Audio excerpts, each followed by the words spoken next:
What's going on, everybody? Welcome back to the channel. My name is Josh, aka Safe on Outdoors, and today we're going to be doing a little bit of a tournament recap of our last event, Yak-A-Bass stop number 1 at Folsom Lake. Just going to be going over what my thought processes were, what had happened. All right, back to business. My bad.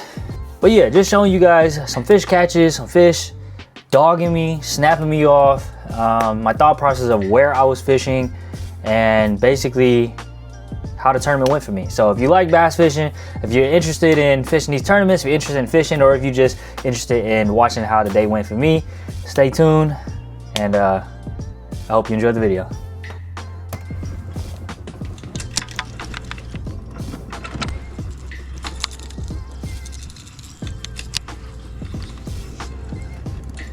Yeah, so I started throwing like a jig and like just real bottom baits in the beginning, but nothing was working. This was like 3 hours, 2.5 to 3 hours into the tournament already at this point right here.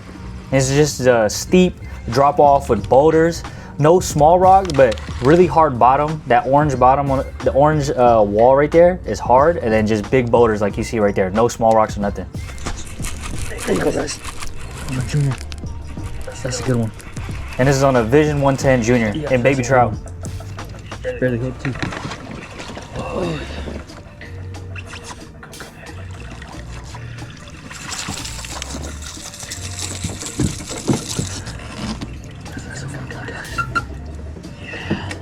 Yeah, so that was our first one. It's gonna help the cause for sure. Right there. So that was our first one, and I literally spent like 4.5 to 5 minutes taking this picture because I felt like I seen it touch 14.5, but then when I took the picture it was only 14.25. So I kept on trying to readjust it, and I'm setting my net right because I didn't want to lose that fish again. If you guys watched my last video at Clear Lake, but I was taking time to set up the net, taking time to take a really good picture, and that's how I got it to touch 14.5. So just take a little more time out there if you guys are kayak fishing, especially if you guys are new like me. Make sure you take a really good picture, man, because that's gonna make or break the tournament sometimes.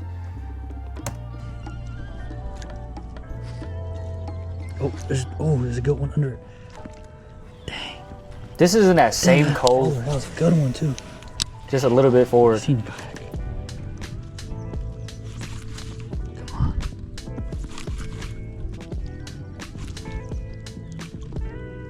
Dang, a lot of followers on this jerkbait. They're not committing. Damn, that was good. So right there, basically I had about like a 16 to 17 inch follower, and it just didn't commit. I was throwing a Division 110, and that part was about 8 feet of water.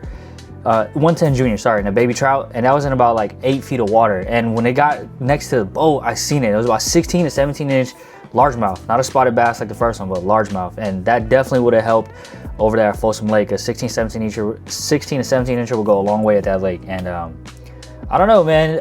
When you get a follower on a jerkbait, what do? You guys put your jerkbait down and toss a follow bait? Or do you just throw your jerkbait back in there and work it real fast, or try to tweak it some way to entice a bite? I just threw my jerkbait back in there, and I popped it like really erratically. Like gave it like 5-6 twitches without a pause, and then I stopped it for like 4 or 5 seconds just in case you needed time to like catch up. And then I did like a 3, and then I did like a 2, just like a random cadence, you know, just try to entice the bite. But I didn't follow up with like a drop shot or anything like that. I just threw the jerkbait. So let me know what you guys do, if you guys throw a follow bait or not. But that 16-17 incher definitely would have helped us. And then this is a few hours later, I found another rock wall, or like steep boulder wall, as you can see right here, with giant boulders. And just switched the colors and the size to a regular size Vision 110 into this like kind of like gold with black top, with gold with black on top, and like kind of like a pink purplish on the bottom. And this was the first cast with it.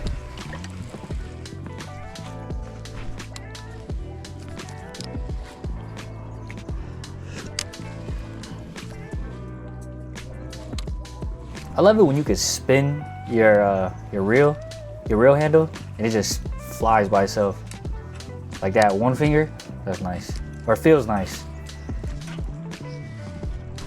There you go. Decent one.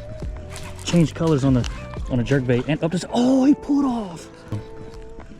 Change colors on the on a jerkbait and up to, oh, he, dang, he wasn't that big, but I didn't give any drag, that's why. Yeah, definitely right there. That was 100% my fault. That was a brand new rod, by the way. So that first fish I caught was my breaking in that rod on tournament day, and it's definitely a little different from my Caden, my Caden 610 Dobbins rod. That's what I've been using for jerkbaits for a while now. If you guys watch the videos, that rod is very, very, I want to say soft. Like, it has a lot of bend into it, so any type of treble hook bait, you can definitely give it like you can definitely just hook into it and let it load up and just keep that tension on there like crazy, because it's so soft that it's actually not yanking that bait too hard. But this is the 611 Mega Bass Jerkbait Special, and it's like one power up. Instead of a moderate fast, I think it's just a fast action, and it's meant for jerkbaits. And I want it specifically because it pops the jerkbait a little harder, but it puts so much tension on that jerkbait. I literally felt it yank that jerkbait out of that fish's mouth or out of his face or whatever. But going forward, I need to loosen the drag just a bit. I need to get a good set in it and then loosen the drag and let it pull, because I think if I have a lot of drag, if I have the drag really tightened with this setup or with this new rod, it's gonna continually yank the jerkbait out of fish's mouth. And it actually happened to me later in the day a couple times too. So that was a learning process. Kind of my fault for bringing a brand new rod into a tournament on tournament day for the first time, but in a different action too. Not even the same action, but a completely different action. And yeah, that's just my fault, 100%. So gotta live with it, learn from it, and move on. This was somewhere else. I don't know if this was earlier in the day or later in the day, but I put up into a corner real shallow. This is about like 4 or 5 feet, and I saw a bunch of trees kind of in the middle over here. And I just pitched my jerkbait over in front of it and just started working it back. Oh my God.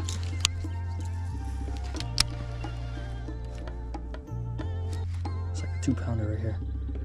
Followed it out. Hello, not deep.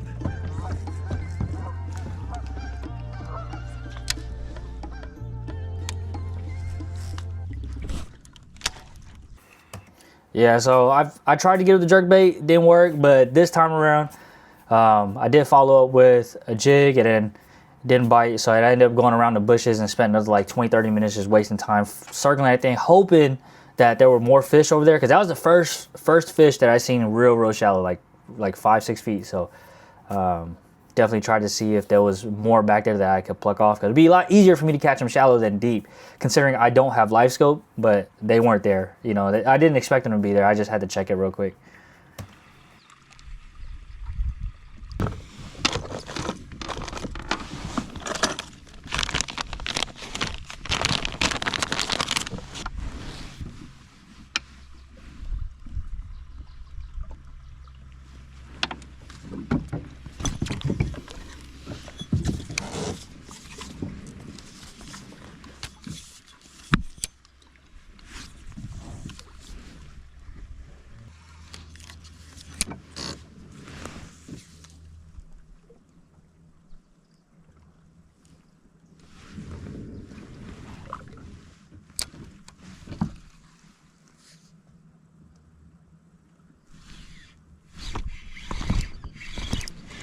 Oh my God. On the way down. On the way down. Oh, where's a good one? No! Oh my God. Messing up, man. Oh my God, he just broke me off. Oh, that's ape. Oh my God, that was a good one too.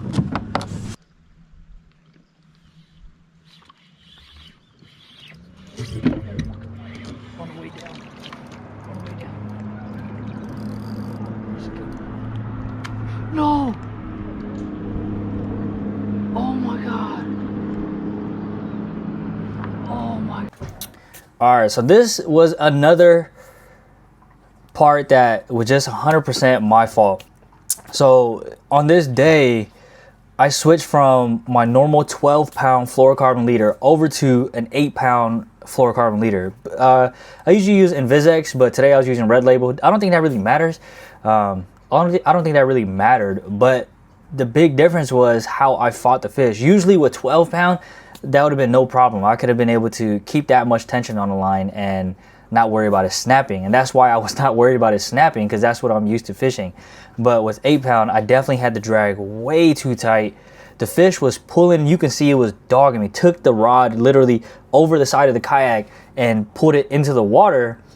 And I tried to loosen the drag, and it did a little bit, but it wasn't enough. So it started pulling some drag, and you can hear just a tiny bit pulling a little bit, but definitely was way too much tension on there, and it snapped at the hook. My Alberto knot held up, so the leader was still there, but it literally snapped right where the hook was, because I seen the length from where I tied the leader to where the hook was at, and it's the exact same length, so it just snapped off at the hook. And you know, that's a learning experience. Definitely messed up there. So that's 2 fish now that I would have lost. That would have been crucial to this tournament, and no one to blame but myself. So I had to move forward, and yeah, that one definitely hurt. Tournament day, that one was, I don't know, I would say at least 16 to 17 inches as well. So gotta play them right, especially when using light line, and take your time with it. And this was literally just like maybe 15-20 feet to the right side of that. I just retied another drop shot on there with 12-pound, and then use the same bait. Mega bass, Hazardong shad, and 3-inch.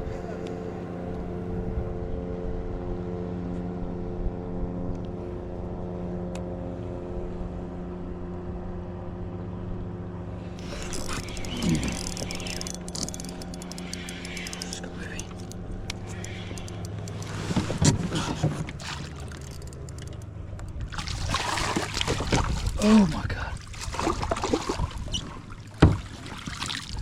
That was bad. But we might have figured something out, guys. Might have. 13-incher, guys. And that was my last fish of the day right there. The landing job was a little messed up. That's a brand new net as well. Shout out to my brother. He got that net for me. All day I was throwing a drop shot.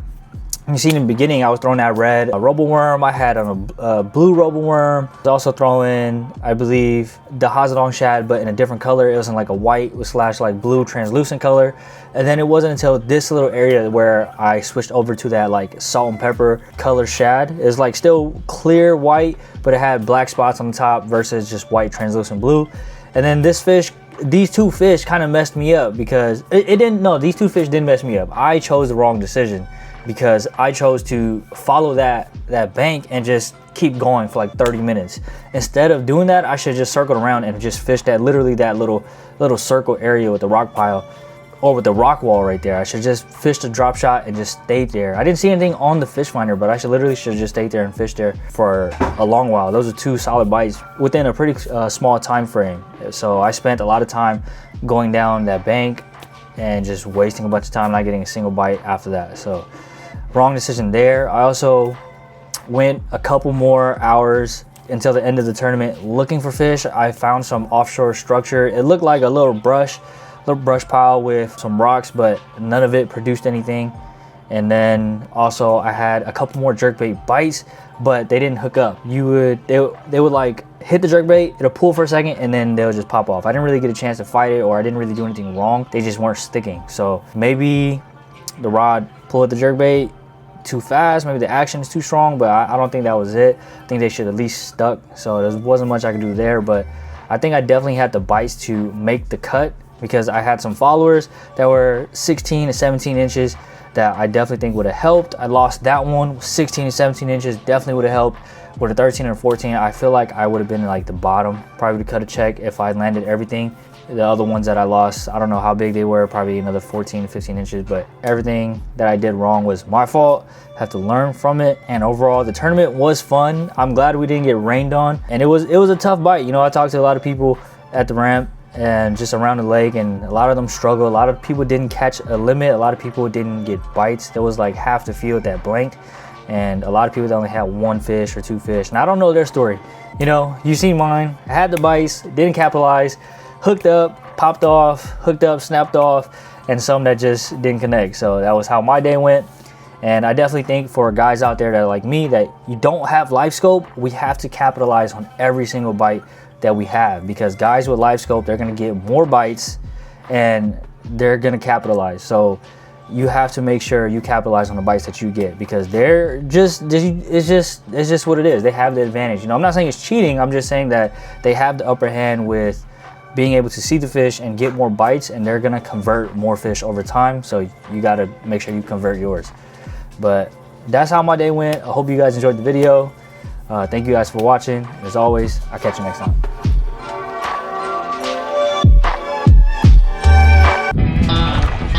There it is. Come on, baby. Ooh!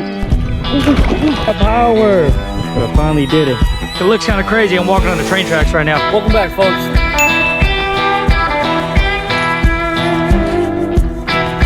This is it,